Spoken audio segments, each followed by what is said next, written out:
हम भी दिल्ली के संसद भवन में बैठे हुए हैं और बिल्कुल वही वस्तु स्थिति जो संसद भवन की कार्रवाई देखने में होती है, क्योंकि मैं कई बार कार्रवाई देख चुका हूं, तो बिल्कुल इस तरीके का महसूस किया गया है कि वाकई संसद यहां चल रही है। सत्ता पक्ष के द्वारा उनके उत्तर देना, विरोध में, समर्थन में कितने अच्छे ढंग से आज इस बाल संसद का वीकेंड 24 न्यूज, नजरें वही जो सच देखे, जुबान वही जो भरोसा बोले। नमस्कार, मैं हूं संदर सिंह और आप देख रहे हैं वीकेंड न्यूज, जहां हम लाते हैं ताजा और महत्वपूर्ण खबरें। चलिए बढ़ते हैं आज की कुछ खास खबर। यह थी आज की मुख्य खबर वीकेंड न्यूज के साथ। अगर आपको वीडियो पसंद आई हो तो इसे लाइक करें, शेयर करें, कमेंट करें। धन्यवाद। आजाद सदन ने मालीबाजी पब्लिक इंटर कॉलेज जहांगीरपुर में प्रत्येक शनिवार को आयोजित होने वाली पाठ्य सहगमी गतिविधियों में सदन व्यवस्था के अनुसार माह की चतुर्थ शनिवार को आयोजित होने वाली गतिविधियों के अंतर्गत आज बाल संसद का आयोजन कराया गया, जिसमें छात्र छात्राओं ने बढ़ चढ़ कर हिस्सा लिया।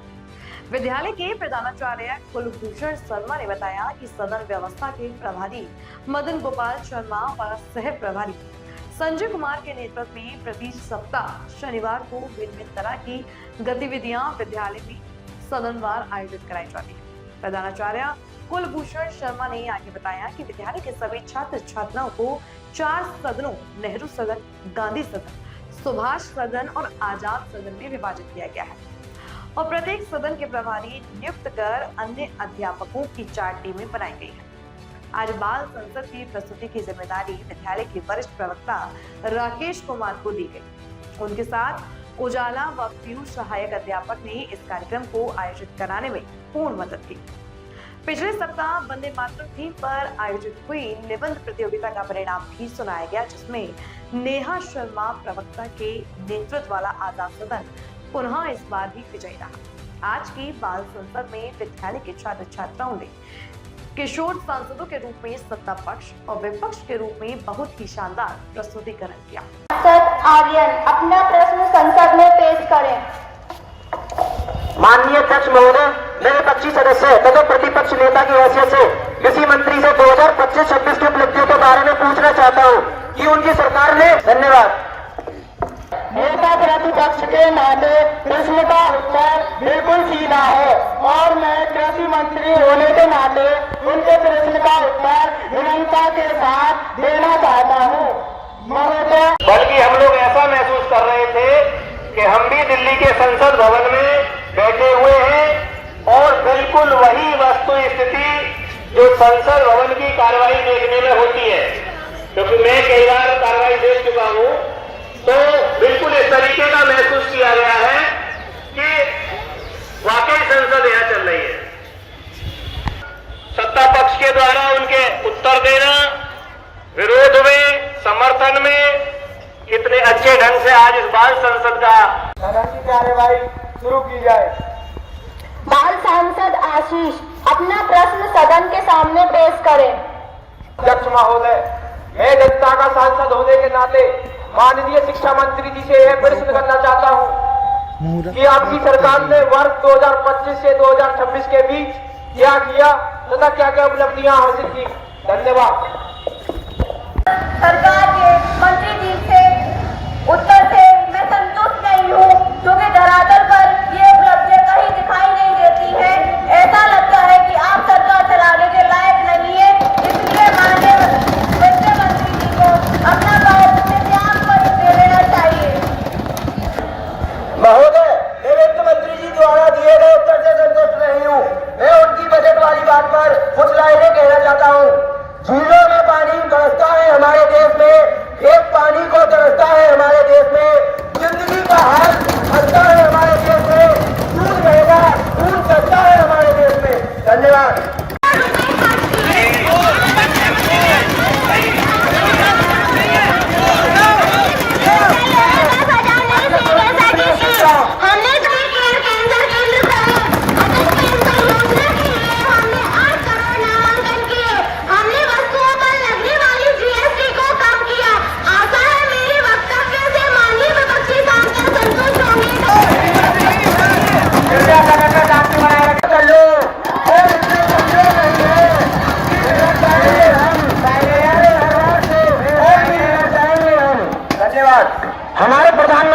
सुचारू रूप से जनता के सामने सभी बातों को नहीं रख रहे हैं तथा ये जनता के सामने हकीकत को छुपाने का प्रयास कर रहे हैं। हमेशा जुमलेबाजी करते हैं, ऐसे जाने क्या क्या तमाम वादे करते हैं, लेकिन धरातल पर सुधार नहीं देता। हम सरकार की समस्त योजनाओं से खुश नहीं है। हम चाहते हैं कि अन्यथा हम सदन की कार्रवाई का बाइकाट करते हैं। बल्कि हम लोग ऐसा महसूस कर रहे थे कि हम भी दिल्ली के संसद भवन में बैठे हुए हैं और बिल्कुल वही वस्तु स्थिति जो संसद भवन की कार्रवाई देखने में होती है, क्योंकि मैं कई बार कार्रवाई देख चुका हूं, तो बिल्कुल इस तरीके का महसूस किया गया है कि वाकई संसद यहां चल रही है। सत्ता पक्ष के द्वारा उनके उत्तर देना, विरोध में, समर्थन में इतने अच्छे ढंग से आज इस बाल संसद का आदरणीय MD sir, Sanjay sir, Rakesh sir और समस्त मेरे साथीगण, स्टाफ और मेरे प्यारे छोटे छोटे भाइयों और बहनों, जैसा कि आपको पता है ये जो आने वाले भविष्य में जो संसद का निर्माण आपके लिए किया गया है, जिसके अंतर्गत लोकसभा का एक पक्ष और एक विपक्ष आमने सामने रखा गया है। इससे आगे जब भी आप बड़े होंगे, जैसे आपकी 25 साल की एज कंप्लीट हो जाती है, तो आप सांसद के पद पर चुनाव लड़ने के लिए पात्र हो जाते हैं और आने वाले दिनों के अंतर्गत आप अपने मत को बखूबी रूप से रख सकते हैं। आप जनता की भलाई के लिए ना जाने कितनी कितनी योजनाएं जो धरातल के ऊपर चल रही हैं, वो बखूबी रूप तक आप तक ना पहुंच पाती हैं, उनके लिए आप अपने प्रोग्राम को इसी प्रकार आगे बढ़ाकर रख सकते हैं। जैसा कि हमें खुद को विश्वास नहीं हुआ कि बच्चा इतना अच्छा प्रदर्शन करेंगे, मैंने और राकेश सर ने आपको तैयार किया, बट हमें भी खुद को इतना विश्वास नहीं हुआ कि आपने भी कुछ करिया अपनी ओर से जोड़ी, जिन्हें इतनी बखूबी रूप से रिप्रेजेंट किया कि हमें भी ऐसा लगा कि हकीकत में एक संसद यहाँ पर चल रही हो। और सभी बच्चों के लिए हम एक बार जोर से तालियां बजाएंगे। धन्यवाद। ना तो वो किसी सांसद सदस्य को शोभा देते हैं, ना ही इनके पास अपनी बात को पेश करने का कोई साक्ष्य है। धन्यवाद। सांसद अक्सा अपना प्रश्न सदन में पेश करें। होने के नाते माननीय स्वास्थ्य मंत्री जी से अनुरोध करना चाहती हूँ कि स्वास्थ्य मंत्री जी ने 2025-26 में स्वास्थ्य के बारे में क्या उपलब्धियां की हैं। धन्यवाद।